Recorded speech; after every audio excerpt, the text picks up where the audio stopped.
Hi. Hi, everybody. Thank you for inviting me here. That's pleasure. And that was cool, actually, to watch this trailer. You know, all the movies we made, we made them all over the world.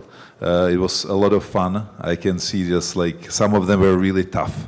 But yeah, it was mostly a lot of fun. Yeah.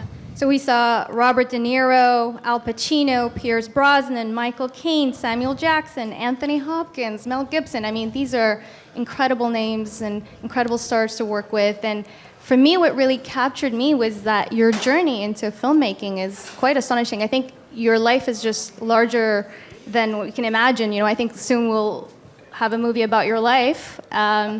Your career, started out as an Olympian, actually, in judo, to being a stuntman, to being a director, writer, producer in some of the biggest films in Hollywood. Yeah, I actually had already two lives. I'm living my second life because really the first life was judo. I was a sportsman. I started when I was really young. I was 7 years old, and my father was one of the, at that time, probably the most famous Czech judo guy, who was the first guy at Olympic Games in Munich, 1972. So I admired him a lot, and I wanted to do judo. And that was always my dream, and I was not thinking about anything else. And I was really passionate about judo, and I wanted to do it for the rest of my life. So I was doing it, and I was losing a lot when I was young. I was just like, everybody beated me, and I was just beaten all the time. So I learned how to lose, I was really losing several years. And then I understood that I have to train much more, and I was training harder than the others, I would say, probably. I was partying also later on because I needed to relax a little bit from the training. But I was actually disciplined, and I knew that if I don't train, I cannot get somewhere when I want to be. And then I won the first, Czech championships, and I was like, oh my God, this feeling, I love it. I want to do more. So I was training more. And then I was 26 actually. And I was training for the Olympic Games, and it was actually very tough to get there. Just 8 people from Europe, and I got injured really badly. I injured my back. I broke vertebra. I had dislocated discs and everything. And they told me that I immediately have to stop, otherwise I'm gonna end up on a wheelchair. And I remember this day, forever. I was really crying a lot. I was driving home, I was crying, and I thought my life is over, absolutely over. And I called my father and I asked him what should I do? And he was like, I don't know, you have to do whatever your heart says, what you feel. Don't listen to the doctors, because just you have to do what you think is the best for you. And at that time, I somehow felt that I'm not gonna end up on a wheelchair if I continue training. And it was 9 months before the Olympic Games, and I basically went to a hospital. They gave me infusions, they gave me a lot of painkillers, and then from the hospital I went straight to the competitions, and I was not trained, I was in pain, but my head was absolutely, I decided to beat everybody in a minute or two, because the judo fight is 5 minutes, or used to be 5 minutes. And I had the mindset, and I was beating the guys I was losing before with. And I nominated myself to the Olympic Games, and I was actually really not training because I couldn't. And I knew that when I get there, it's gonna be something when I can quit after the game. So I got there.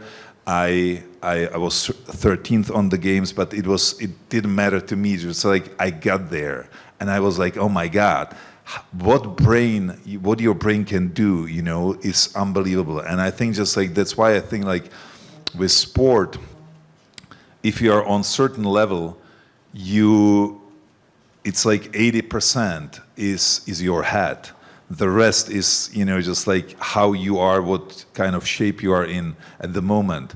But I've learned a lot from this moment, and of course, I still have big problems with my back, I'm in pain, but it was worth it because, I was able to finish my first life and move to the other life.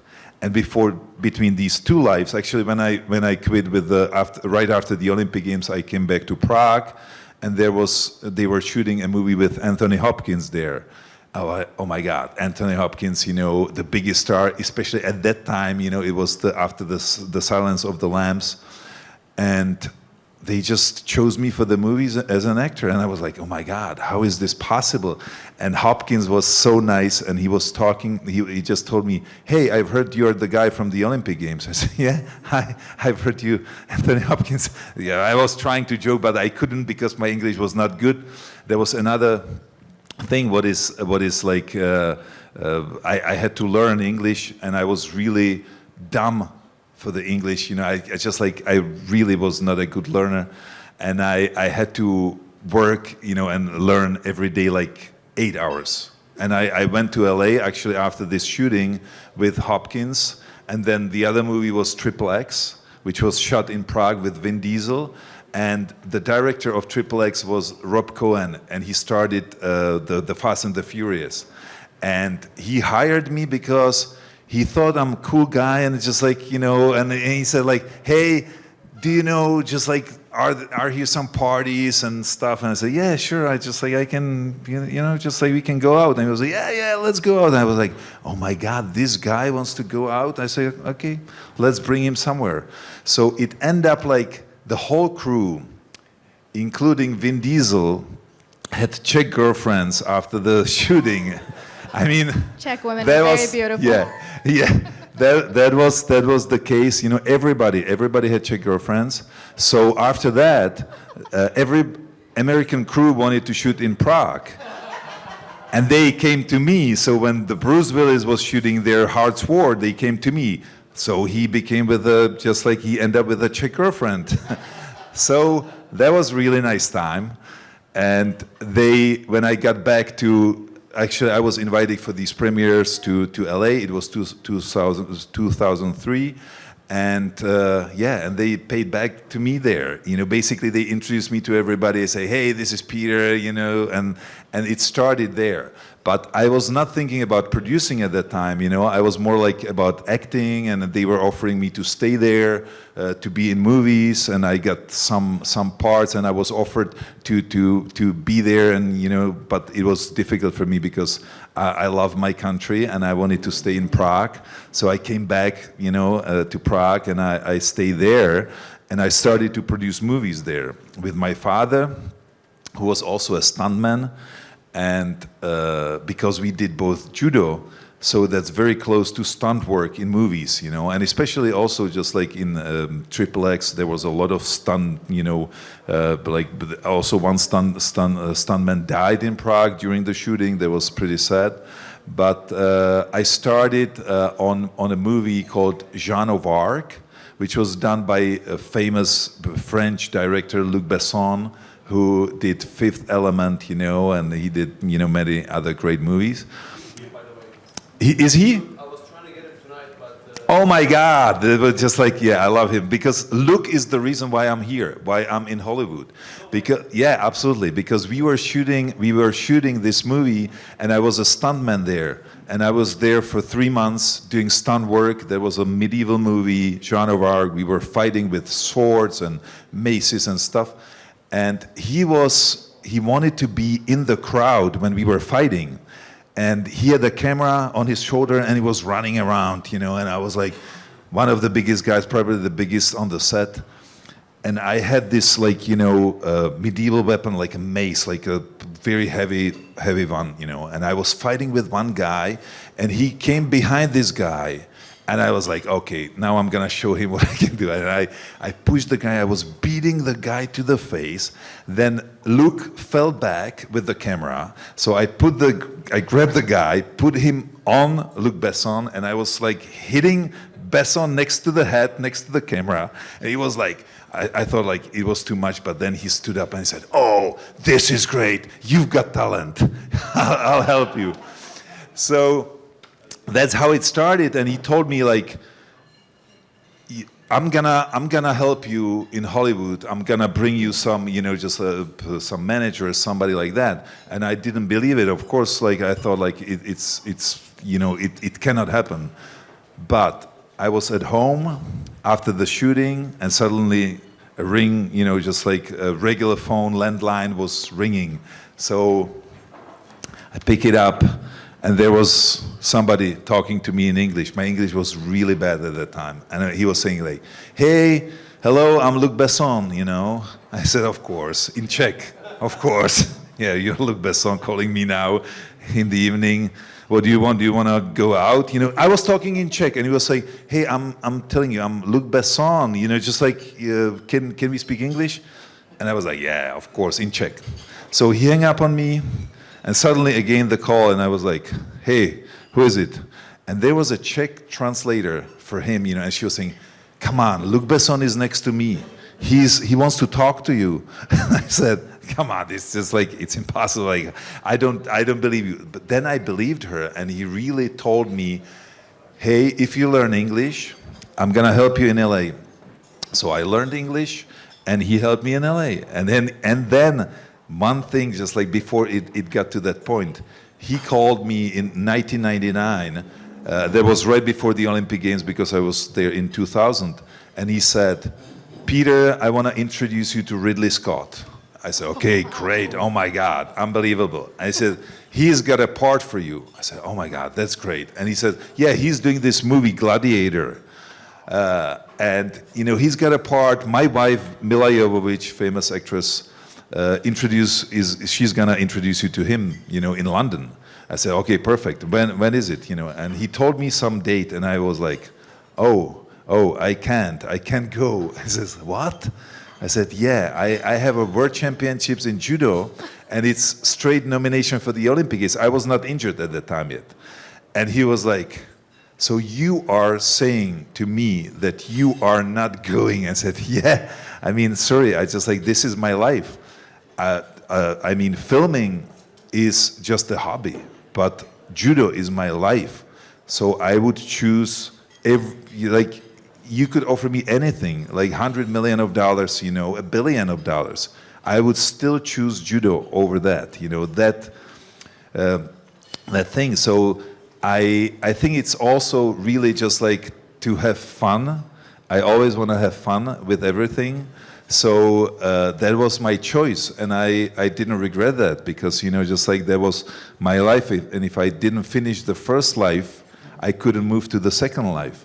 And the second life started with just like being in LA, but then coming back, doing some movies which were successful, and then basically I was able to raise a lot of money for my last movie, which I did in the Czech Republic, and in English with Michael Caine, Ben Foster, Matthew Good, Til Schweiger, like stars, like Michael Caine with 2 Oscars. That's medieval. Medieval, yeah, exactly. And that's how I got to, just like basically they offered me my first movie to produce in Hollywood, which was in 2019. And it was a movie with Samuel L. Jackson, Ed Harris, Peter Fonda. It was like, huge cast. And the story was also like, I got there and they said like, "Hey, we've heard that you did this movie." And I said, yeah. And they said like, "Do you want to produce some other movies?" I said, "Yeah, of course. I'd love to, but I've never done that in Hollywood. I did it back in Prague." And they said, yeah, we would need like a couple millions, and I said, "Yeah, okay, for this movie, and how fast would you need it, And they said like, "Yeah, probably next week." And he was joking. I said, okay, just send me the contracts. I love it, I want to do it.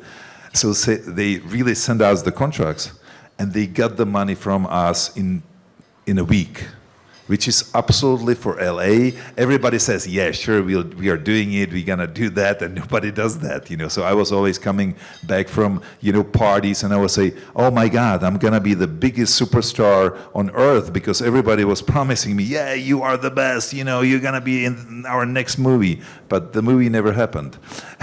So this was something really unique, rare, and this producer helped, you know, just basically he helped me in the way that he was talking to all the other people, and he was saying, hey, this guy is unbelievable. He gave us this money like in a week, you know. So that's how it started. And right after this one, we did a movie with Al Pacino, then with De Niro, Malkovich. They were like, you know, 3 movies like in a row, which were like in the beginning. That was absolutely amazing, and I still, you know how tough is, you know, that, you know, there.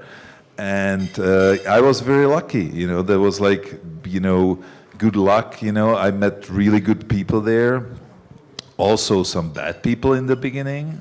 It's just, but that's great experience. So we got through it because my investors are absolutely amazing people, and you know, when we were getting there, I had like $100 million to spend on, you know, movies and development, and they were supporting me, and they are supporting me still.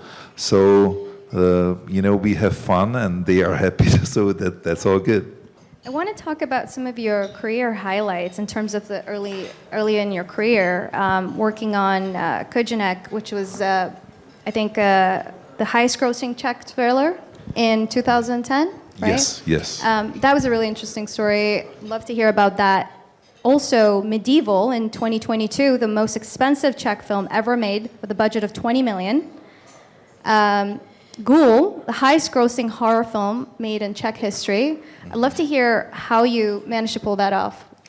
Yeah, that's just like, there was another thing, you know, when I started to be a producer, I was also writing, you know, with my father, we were writing scripts because, you know, just like, I don't know, my imagination is really big.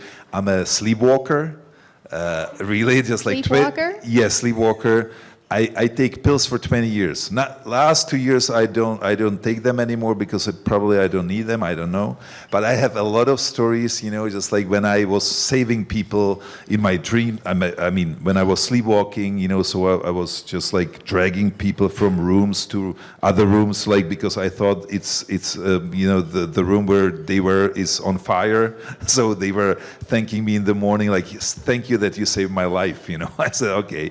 Don't worry. So I had a lot of stories like that, but basically I wrote a lot of you know, scripts with my father, and then we were looking for a director who would be doing this Kajínek, the first movie, which is a movie about the most famous Czech hitman, the first hitman, and you know, we couldn't find a director.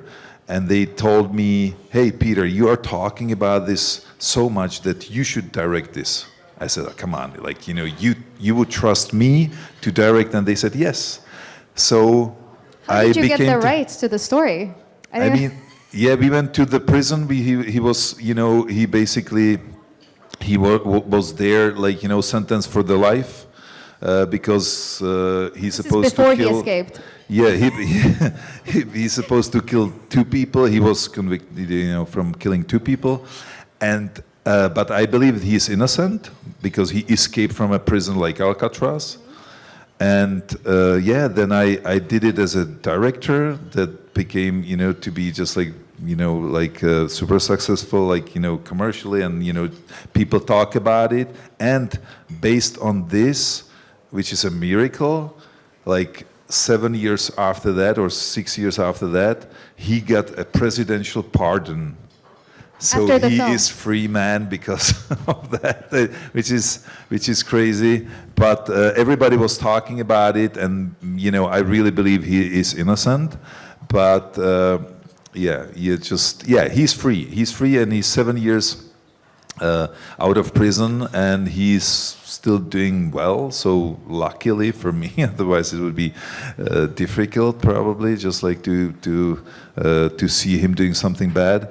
But then I was doing this horror, a small horror, which we did about the most famous Russian Ukrainian cannibal, Andrei Chikatilo. He killed like 42 people. So there was Yummy. like Blair Witch. There was like a Blair Witch project, which I got there to Ukraine right before the war, like the war in 2011 at Crimea. So that was like we were there, we were shooting. I shot it in English, and then I showed it to actually the director of Triple X, Rob Cohen, when I was in LA, and he was like, oh my God. It's so scary, we have to show it to James Blum, who is the biggest horror producer who actually did Paranormal Activities and many other movies. And he watched it and he said, oh my God, this is cool, let's do it. And we started to work on that. It was 2013, and we were, developing that and working, and he became to be a, executive producer on that. Yeah, and then I did the third movie with Michael Caine and all that, and that one was the game changer for me because it was like 20 million, which I found all the money for that. We fully financed that without any tax incentives, any programs. So right now, with this 20 million, I could do a movie like around $80 million, the whole budget. But before that, I didn't have this experience and I didn't know how to do that. So I was just like, trying to do my best. I was learning on that. Luckily, everything was good at the end, and it was successful. But it was good school, and that was the reason why they started to believe me in Hollywood that I can do these kind of movies, just like put money together. And also, direct, so that was like a combination of that. Of course, most people that watch movies, I think getting into just the intricacies of filmmaking and financing of such big projects, right? When you look at something that's grossing 100 million or looking at a budget of 50 million, how are films financed now? And what happens now between having a theatrical release versus having a film on Netflix or Amazon? How's that changed for you since you started? Yeah, it's completely different now, I would say. The movie business changed a lot. So there are some opportunities also for smaller movies to make a lot of money. It used to be like that before too, but right now, if you do it with right people, and if you have a good quality package, which is great director, writer, producers, and actors, then you can really make it for certain audience. Also you can make it for Netflix. We just did a movie for Netflix. We didn't do it for Netflix in the beginning, but it was with a big producer and director, Sam Raimi, who did, for example, Spider-Man or Doctor Strange. And we did this horror for, like 5.5 million,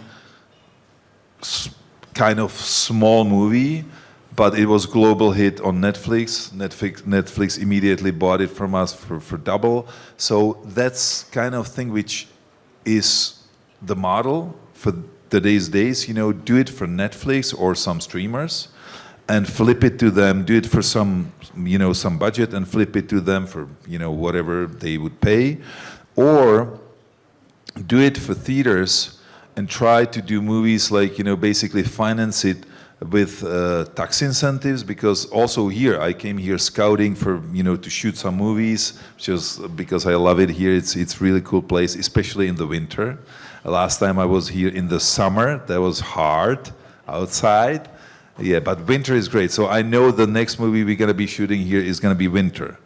So this is, so basically, if we do, for example, $100 million movie, we can actually own the whole movie for, let's say, 25 to 30 million to 35, because we are using the tax credits from the countries, like, here you have good, I mean, not in Dubai, Abu Dhabi, but, just like here you've got great facilities that basically everything is easier to do. So you can get like 30 to 50% back. We were shooting a movie with Russell Crowe. That's the last movie we did in Australia. We got almost 50% back. We did a movie with just like De Niro, Malkovich in Puerto Rico. We got also 50% back. Now you've got some countries in Europe which are like between 30, 40 percent, but sometimes also in Spain you can get 70%. So if you know how to do this, you can lower the budget to minimum. And that's why I said, like, if I knew about like these kind of stuff before, I could do like, with 20 million, I could do a movie for 80 million. You've raised overall up to now about 100 million for your projects. What was the best ways for you to go about that? What are the type of investors that are looking into film production?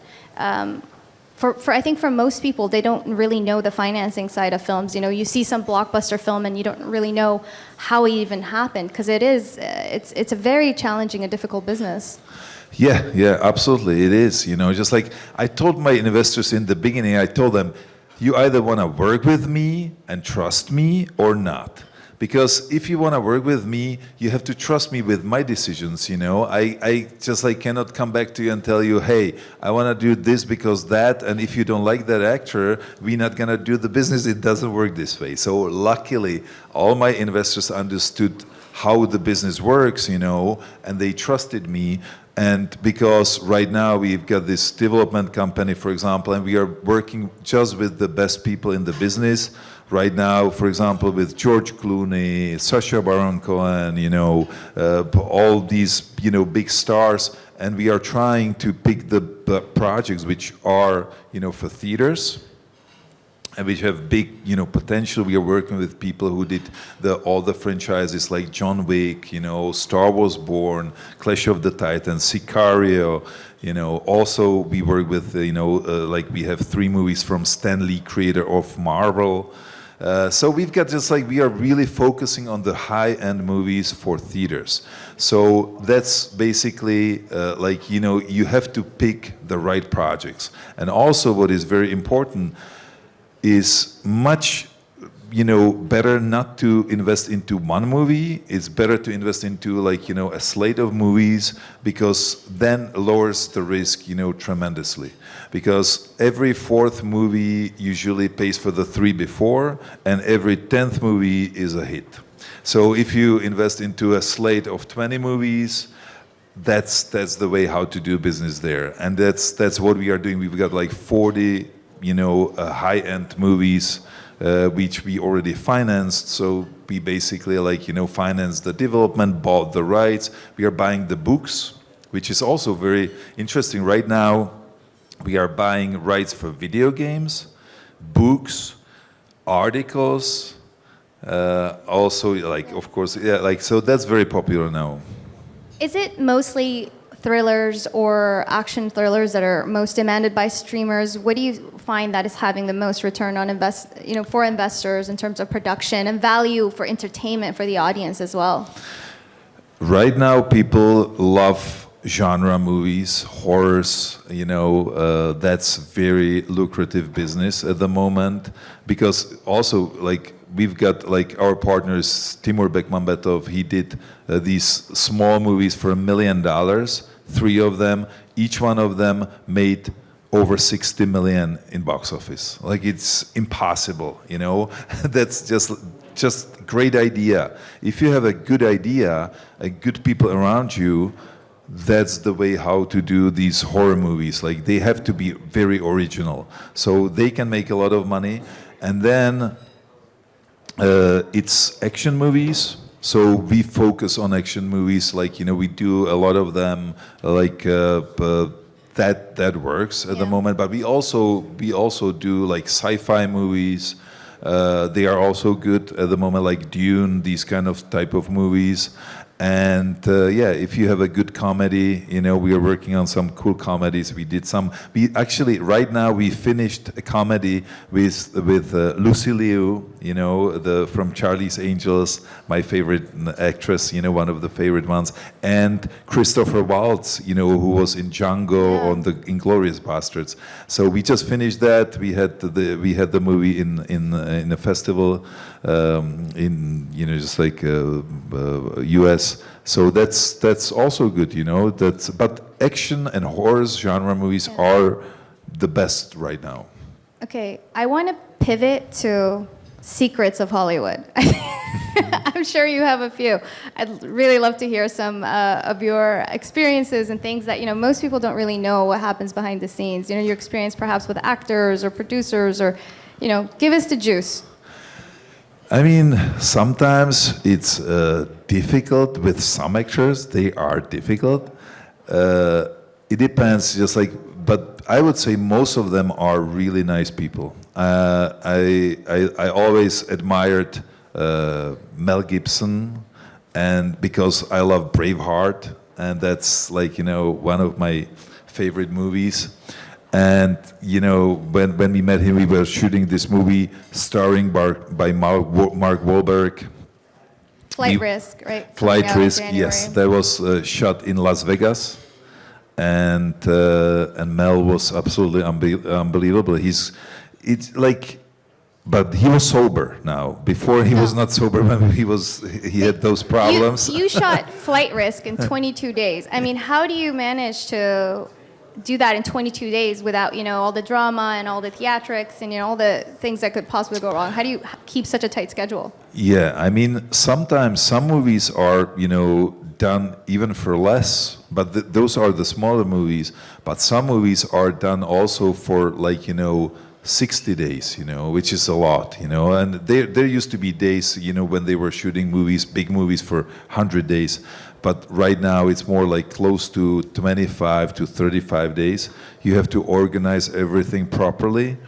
And yeah, I think it's a lot of fun, you know. There's always a lot of fun, but there is always, you know, some stress, especially for the producers and people around. You to have everything on time and do this, do that, you know, just. But yeah, for me, it always needs to be fun.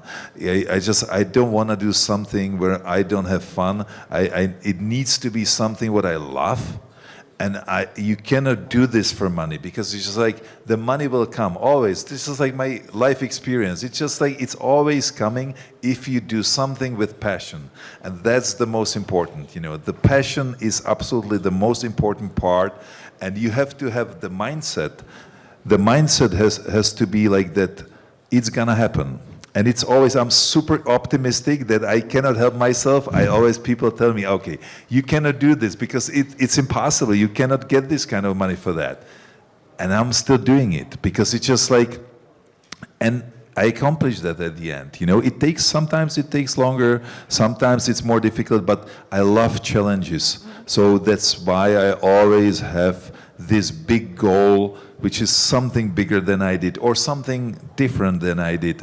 That's why I'm doing also like video games right now. We bought like pieces in 2 video game studios, and basically that's also video games for my film which I directed, you know, with the medieval one. It's gonna be released in the middle of this year. It's gonna be big. I hope it's gonna be very successful, but it's fun and it's something completely new. But if you know, and if you have good people who know how to do that, I know how to manage them. So that's, I think, just like big part that I'm trying to, like, you know, choose people which I love to work with. That's same with the investors. Just like, it's not about only having the money. Of course, they have to have the money to invest something. But it's more for me, like, you know, if there is the connection, if not, it doesn't matter. Let's have a fun drink, you know, or whatever, and then that's it. But, you know, I'm really careful with this, and I had many offers, you know, to invest money for this, that, and I didn't feel that, so I didn't do it. And everything needs to have the right timing, you know. So I never rush too much, because I think also for growing somewhere from, you know, the place when I was, and I was like doing nothing till something just like was happening, and that was growing, and it's still growing. And right now we've got, you know, also like, for example, we've got a lot of TV shows. One is with a director of World War Z, with Brad Pitt, or James Bond. This guy is great, Mark Forster. And it's like Game of Thrones. It's 9 series, and this only, like, you know, these 9 series, each one of them is for 120 million. It's $1 billion there. And it's just like, we're gonna do it slowly from the, you know, but everything needs time and needs to be well prepared. You have to have good team. We've got a distribution company. We set up this distribution company in the US, development fund, you know, development company, plus we are investing equity. So everything is there, and right now, of course, we are growing, so you always need some, you know, to expand somewhere, but it needs to have the right time. It needs to be the right time, you know. So that's always like, and by the way, it's about instincts. For me, I meet somebody and I immediately know if he is the right guy or not. Or, you know, I love to work with women too, you know, just like, it's everything, just like any kind of like connection needs to be there. And it's usually, for me, immediate instinct. This is it. It's a lot of intuition and synchronicities that you have shaped your decision making in your life. Absolutely. Everything in my life is based on intuition, you know. It's just like instinct. It's when I direct, I know that the camera should be here or there, and I don't have the knowledge, you know. I was not in school, you know, like a filmmaker, but I have that feeling that I love this, you know, this should be for that. And then later on, actually, when I learned more about the filmmaking, now I can explain why it's there. In the beginning, I didn't know that, but it was right. And, you know, just like the DOP, the cameraman told me, how do you know that it should be here, it should be moving this way? It's just, I said, I don't know. I just like felt it should be like that. So I'm always like about instincts, you know, and that's same in private life, also in the business. And that's the way how I do it, you know. And I always think like, you know, if you do some decision, whatever it is, you did the best decision at that moment. You couldn't do anything else because you did that. So it's always right. Even it has some consequences later on, it was the best decision you could do at that moment. So I never regret anything, never ever regret anything, because it's just like, why? It doesn't help anything, and it's just like, it's not that. You know, we're, just as a civilization, we're experiencing so much change. I mean, if you look at just what's happening with technology, or just even like the latest, it seems like it's a trailer for a film that, for example, President Trump released for his new lineup of administration. Everything looks sort of like a Hollywood trailer, and I think people are so much more immersed in TV and media with Netflix, you know, hours of streaming every day. And with a lot of these sort of changes, you know, people watching, you know, films like The Matrix or RoboCop or Terminator, you know, sort of this dystopic view, sci-fi view of the future.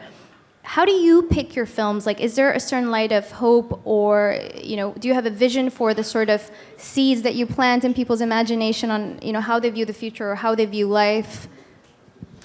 I mean, lately for me, actually, like 7 years ago, I started to be vegan, which is like, but I'm not 100% vegan, but I stopped eating meat, and I was a big meat eater, morning, noon, evenings, just like all the time meat. And I started to, I just like, I read this book about it, and I felt like, okay, maybe I'll try it, how I'm gonna feel. And I felt great, you know, I felt lighter. So I tried that. And because of that, I was also starting to watch some documentaries about sustainability and just like environment and all these kind of stuff. And I thought like, okay, this is cool. You know, we could do some movies like that. You know, so we are doing a movie called Earth on Fire, which is about like, you know, like plundering our oceans. You know, but it's like a James Bond. You know, just like we don't want to push on anything like this. You know, just like it's there, but it's you know, part of it. So I like to choose movies which have some message. That's always good. But I don't want to do just movies about message. I want to do movies which are super entertaining, and you know, the message is not jumping on you from that. It's just very hidden somewhere. And then I think that some people can feel it there, the other people have just good, you know, entertainment, and that's fine. So I think it's not good if somebody was telling me before, you should not eat this meat, you know, don't eat meat. I said, come on, why are you telling me don't eat meat? I'm gonna eat more meat, you know. This is like, so I never tell anybody like, you know, try not to do that. No, it doesn't work. You have to feel it. Once it's come to you, it comes to you. If it doesn't come, it's also no problem, you know, just like we cannot all do the same stuff. So I think, you know, that's good if some movies could have some messages, you know, and just be, you know, but it still needs to be entertaining. I love to do movies for people, so that's why I'm in this business. Just like I love audience, I love, you know, as many viewers as possible. So I think that's why also just we do commercial movies. That's why, you know, just like we are in this business, because that's a different kind of business than the festivals, because that's really different, you know, and just. I love to be entertained. I love, you know, the blockbusters or some movies which have wide audience. What was your favorite movie growing up? What was something that really captured your imagination? I really loved Gladiator. Yeah. Did you see the new one? Yes. Unfortunately, yeah. I just like, I was really disappointed, but yeah, I don't know. I just like, the first one was so great and so emotional. What I missed in the second one was the emotional part of it, you know. And I just like, I'm this kind of I'm a big man, but I have absolutely no problem to cry when I watch movies. It's just so embarrassing. I don't know why, but it's just like, you know, there are some moments when I just like feel, especially if somebody is helping somebody or saving somebody. I don't know. I have probably this hero complex. And I just like, I'd like to help somebody, but just, Hero complex? Yeah, I don't know. Maybe it's called like that. I don't know, probably. But yeah, I have no problem to cry, and I love movies which made me cry. You know, which make me cry because I think I love, you know, just like movies about love. If it's there, like, you know, just like. Something what makes me feel that it's worth watching it. It was not just action. So I think that's what I was missing in the last Gladiator. So, and yeah, movies also. Of course, I love Arnold. When I was in, and by the way, when I came to LA, they were saying me, your accent is like Arnold, you know. And I said, huh. Okay, that's still, you know, so one day they were shooting this commercial, Michael Bay, and, you know, just like, he is a director of, you know, Armageddon, and they were shooting this commercial, and they were looking for Arnold's double, you know, and they really chose me. I was much bigger at that time, I was in better shape, and they gave me long hair, and I was playing Conan, in a commercial from Mars Bar in 1992. I was like, oh my God, this is like, you know, I'm really playing Conan in this commercial. So that was my dream. That was really a lot of fun, and I'm still looking forward to do a movie with him and with Sly, because those were the movies like Terminator, Rocky. Oh my God, Rocky. Rocky was always when I was like dying from training, I saw Rocky. Rocky would be doing this. Fuck, let's do that. Let's do one more. Throw this stone, you know, just like I was doing stuff which I saw in movies, like Bruce Lee also I was doing with nunchucky, and all these kind of stuff. And I was growing in the communist area in Czech Republic, communist era. So we couldn't, go to many countries at that time and only with sport. So we were watching everything on VHS, just like the tapes.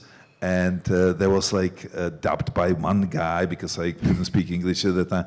And it was like you could see like the waves, like the picture was like blurry and you couldn't see much. But I watched all those movies like 50 times because I had like 10 movies and I was watching them all over again. And that's why I'd love to work. I wanted to work with Russell Crowe, Mel Gibson, those two, just I worked with, but Arnold and Sly. And we've got a couple of movies with them, so hopefully they're gonna happen because it's difficult to put them together. But we've got some comedies. But if anyone can do it, you have the Thank you. I have to have just like all these ambitions now. Just motivate me. I'd like to open it up to the audience. If you have any questions, now's the time. You don't have to have questions. You don't have, you do. Yeah. So you can ask it? No, you can go ahead. Just, it's something regarding the movie investing side of things and the incentives that you get whenever you're doing it in what region. But I'll let Dr. Marwan to continue. Yes, you're talking about incentives in different regions. And I was trying to explain to him that it's maybe has to do with in-kind instead of tax, because we don't have taxes here per se. So can you elaborate more on how do you cut budget costs when you're doing a movie? And also, I'm sorry to cut you off, depending on the region, a lot of people might not know as well, you get a lot of tax breaks and a lot of other incentives. And what do you know about the region over here? So that was very interesting for us. Basically, what we are looking for right now, we've got like, for example, for here, we've got like 4 movies which could be shot here. One is about influencers, it's a horror movie. It's like escape room, influencers, horror movie, you're smiling, right? But you are killing those influencers in the horror, so it's fun. So you are killing them and then selling their NFTs, which is cool. Yeah, so that's one movie which could be shot here because we are doing it on LED walls and in big clubs, like Dubai. Dubai clubs are great, for that. We are doing this movie which is from Stan Lee. It's in a desert, so that could be shot here, for example, and that's great because then once you have some location which is already like great for the movie, then it's perfect to move into even like an area where are not tax incentives or any program like that which is here. But I've heard that they are really open for filmmakers here and they are helping them in Dubai. That's why I'm here. We were also last time we were in Abu Dhabi. They have some program there that they give you some money back, so some incentive program is there.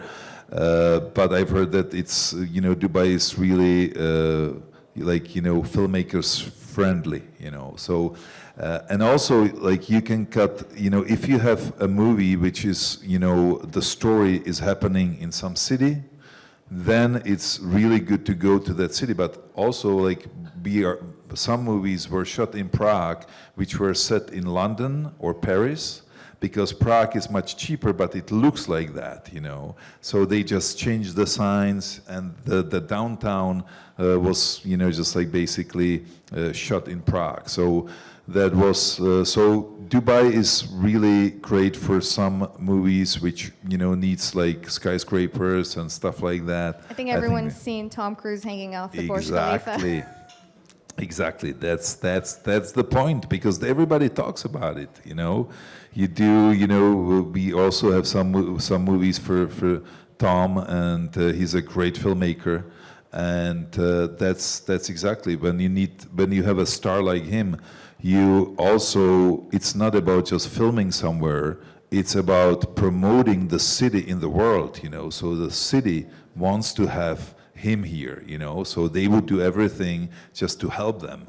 So I think that's a big part of the film business. Like if you bring, you know, and if we bring, for example, you know, De Niro or Al Pacino here, everybody would be talking about it, you know, and we could promote the country. So that's part of that too, you know. We are trying to promote the locations where we're shooting.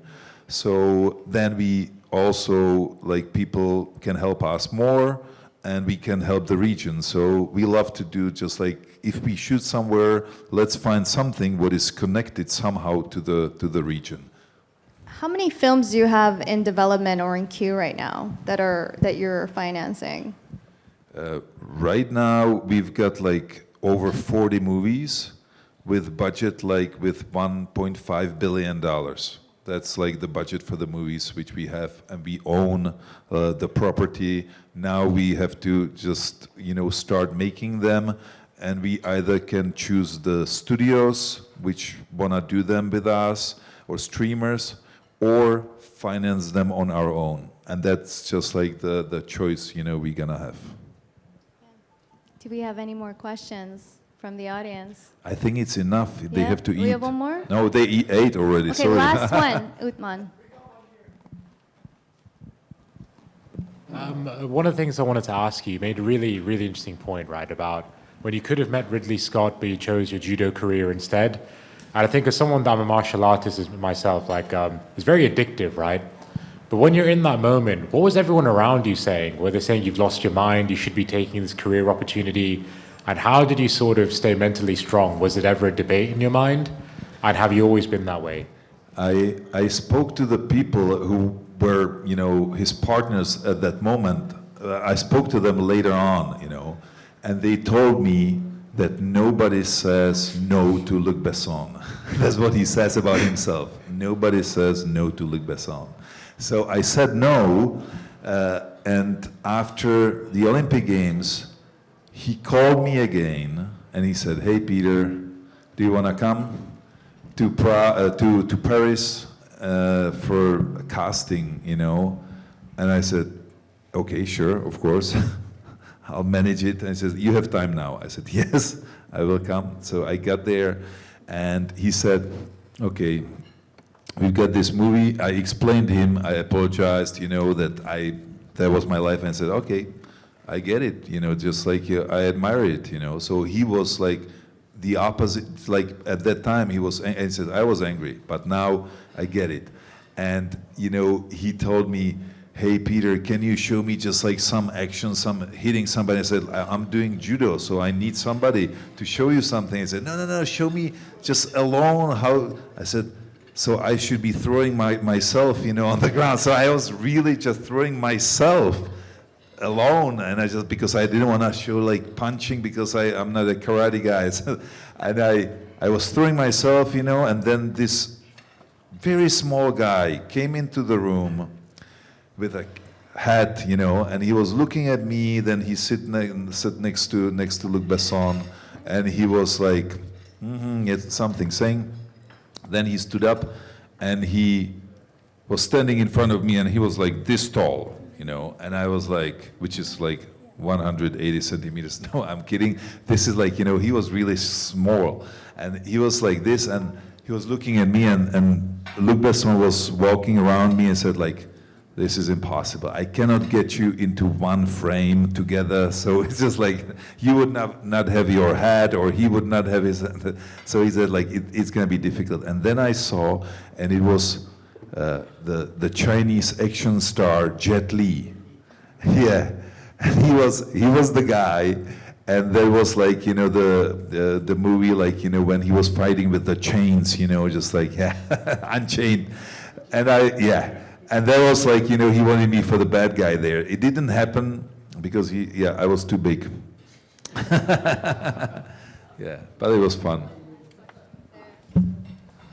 Let me ask you a sensitive question. So obviously, Hollywood, there's politics. A lot of producers and actors actually leaving Hollywood to live outside. So how do you feel about the DEI in Hollywood, and how do you feel now that Trump got elected, that it will impact production of films and actors and all that stuff? Yeah, there was a lot of emotions there, and I was like, I was doing some like TV interview in Prague, and they asked me, so how is it now? Are you scared to go to LA after the Trump election? I said, why? Just like why? And they have these feelings, some people, but I think. Some people in LA or Hollywood, they realized that something needs to be changed. And whatever, if it's good or not, we'll see. But right now, there were many people who were on one side, many people on the other side. It's basically 50-50 all the time. Some of them hate him, some of them love him. And I never judge that. I don't talk politics too much because it's just like I don't know exact problems there. I know our Czech politics, and I could just like discuss something about them. But just like from outside, I see it differently than the Americans. When I talk to them about it, they see it differently. They've got different problems.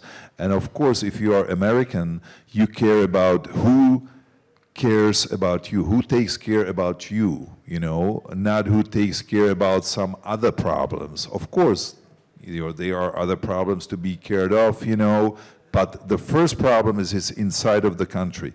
And I think that's something what we don't see. We see more like, from outside. So I heard many different kind of, just like who supported who, from very clever people on both sides. So I think it might be better for the business, right now. It's different. He's a businessman, and it's hard to say. You never know. You never know how it's gonna be. Let's see. Basically, Mark Wahlberg, you said. Yeah. We are also having 10 documentaries he's producing. I'm right now, what I'm doing, I became to be a producer on a documentary about Hollywood rebel Mickey Rourke, 9.5 weeks, we just know him as a sex symbol of 90s.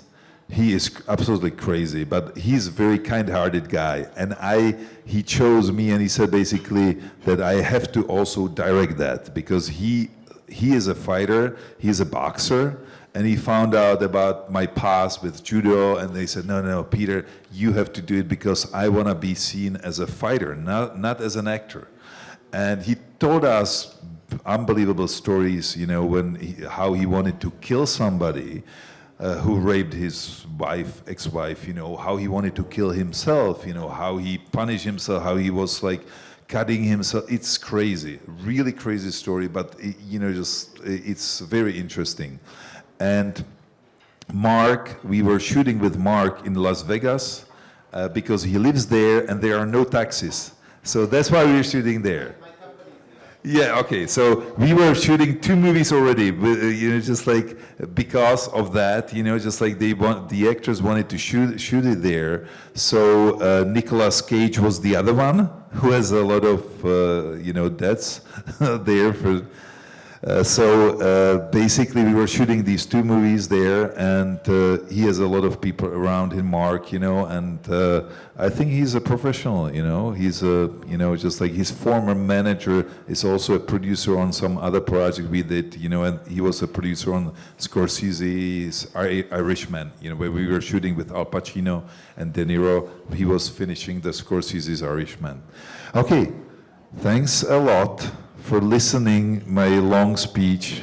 I'm always like that. I cannot help myself. Sorry, but Thank you, Peter. I'm personally looking forward to watching Flight Risk out in January, correct? The theatrical release for Flight Risk in January? Flight Risk is in the middle of January, yeah. All right, enjoy your dinner, Peter. Thank you for the chat. Okay, thank you guys.